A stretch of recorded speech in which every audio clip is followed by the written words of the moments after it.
ఎరువుల కోసం కామారెడ్డి జిల్లా సదాశివనగర్ మండలం పద్మాజివాడ సొసైటీ ఎదుట ధర్నా చేస్తున్న రైతులు.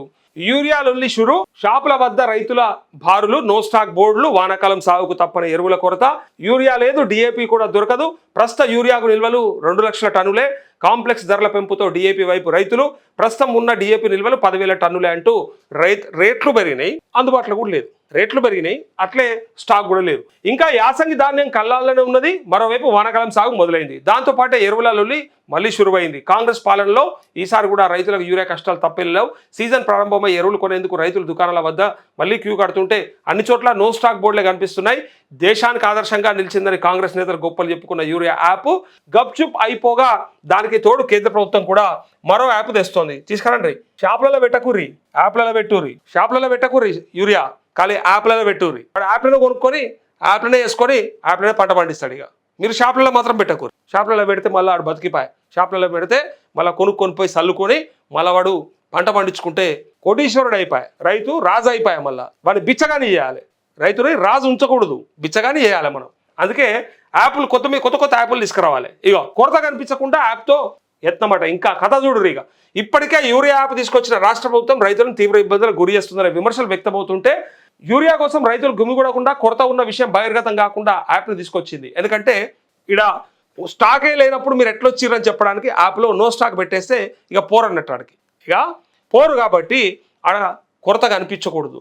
మళ్ళీ రైతులంతా గుమిగూడితే అర్థమైపోతుంది, అగో మళ్ళీ యూరియా కొరత అంటారని. వాడు యాప్లనే చూసుకొని చచ్చిపోవాలి, ఆడనే కూర్చోవాలి. ఇక కొట్టనోడికి అసలుకే కొట్టరాదు, కొట్టేటోడు ఆడ కొట్టుకుంటా ఏ స్టాక్ లేదంటే ఇంటనే కూర్చోవాలి. ఇగో ఇప్పుడు కేంద్ర ప్రభుత్వం కూడా మరో యాప్ తీసుకొస్తుంది. ఫెర్టిలైజర్ సేల్స్ అప్లికేషన్ సిస్టమ్ అంటూ యాప్ను అమలులోకి తీసుకొస్తుంది. తొలి దశలో రాష్ట్రంలో రంగారెడ్డి జిల్లా, అట్లే మేడ్చల్ మల్కాజ్గిరి జిల్లాలో ప్రయోగాత్మకంగా అమలు చేయనున్నది.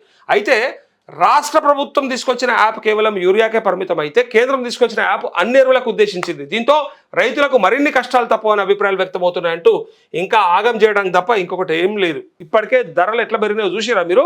ముఖ్యంగా రైతులు ఎక్కువ ఉపయోగించే బీస్ ఉంటుంది కదా, బీస్ అంటారు దాన్ని. 2020 కాంప్లెక్స్ బస్తా ధర 1400 నుంచి 1800 అయింది. అది 400 రూపాయలు పెరిగింది. ఇది ఇంకా పెరిగి 2150 కూడా చేరుకునే ఛాన్స్ ఉందట. పొటాష్ ఎరువుల ధర కూడా 1800 నుంచి 1975 175 రూపాయలు పెంచింది. అట్లే 10-26 ధర 1200 నుంచి 1700 పెరిగింది. ఇక 16 ధర 1675 నుంచి 2050కి పెరిగింది. దీంతో రైతులు కాంప్లెక్స్ ఎరువుల కొనుగోలుకు జంకుతున్నారంటూ భయమవుతుంది.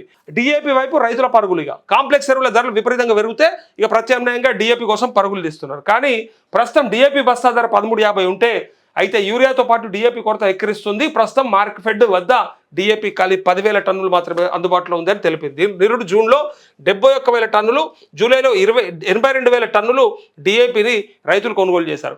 70-80,000 టన్నులు అవసరం పడేటువంటి మన డిఏపి ఇలా 10,000 టన్నులు మాత్రమే ఉంటే ఎవరు ముక్కలు పెడతావా, ఎవరికి సరిపోతుందా అని రైతులు అడుగుతున్నారు. కానీ ప్రస్తుతం ఆ మేరకు నిల్వ లేకపోవడంతో రైతులు ఆందోళన కలిగిస్తుంది. డిపిఏ లభించని ఆ పక్షంలో డిఏపి లభించిన పక్షంలో పెరిగిన ధరలను భరిస్తూ కాంప్లెక్స్ ఎరువులను కొనుగోలు చేయక తప్పదని, పెట్టుబడి భారం పెంచుకోక తప్పదని రైతులు ఆందోళన వ్యక్తం చేస్తున్నారంటూ ఒక పక్క దొరకదు, దొరికితే ధర ఎక్కువ, పోనీ కనీసం పెట్టుబడి సాయం అని ఇస్తారేమో, కనీసం ఆ రైతు భరోసానన్నా పడుతుందేమో, ఆ పైసలన్నా వాడుకుందామంటే అవి దొరకవు, అవి వేయరు, ఇవి దొరకవు, అవి రేటు ఉండవు.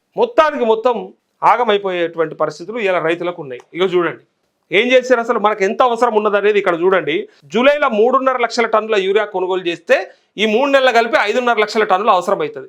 అయితే ప్రస్తుతం మార్కెట్ వద్ద ఖాళీ 2.5 లక్షలు మాత్రమే ఉన్నది. అంటే సగానికి సగమే ఉన్నది. ఇక టెన్షన్ ఉండదా రైతులకి. ఈ నేపథ్యంలో పంటల సాగు జోరందుకునే సమయంలో యూరియా కొరత తప్పదనే ఆందోళనలు అధికారులు సైతం వ్యక్తం చేస్తున్నారు. కేంద్రం నుంచి ఈ నెలలో రావాల్సిన 2 లక్షల టన్నుల యూరియా వస్తేనే గండం నుంచి బయటపడతామని, లేకపోతే మరోసారి రైతులు యూరియా కోసం యుద్ధం తప్పదనే అభిప్రాయాన్ని వ్యక్తం చేస్తున్నారు. సంటి బిడ్డలను వేసుకొని కొంతమంది తల్లులు కూడా కాగితాలు పట్టుకొని నిలబడ్డారు, పాస్బుక్ జిరాక్స్లు పట్టుకొని నిలబడ్డారు. ఇవాళ మళ్ళా అదే కాడికి తీసుకొచ్చి పెట్టట్టున్నారు. మళ్ళీ యూరియా కొరతనే చూసేటట్టున్నాం. కనీసం నాకు ఇది చిత్రం అనిపిస్తుంది. అరే మనం ఉమ్మడి ఆంధ్రప్రదేశ్లో చూసినాం ఈ కథలన్నీ. 10 ఏళ్ళు కనవల్లే, అరాకొర ఉంటే వేరు, అక్కడో ఇక్కడో ఉంటే వేరు, కానీ ఎక్కువ శాతం అది కనపడలే.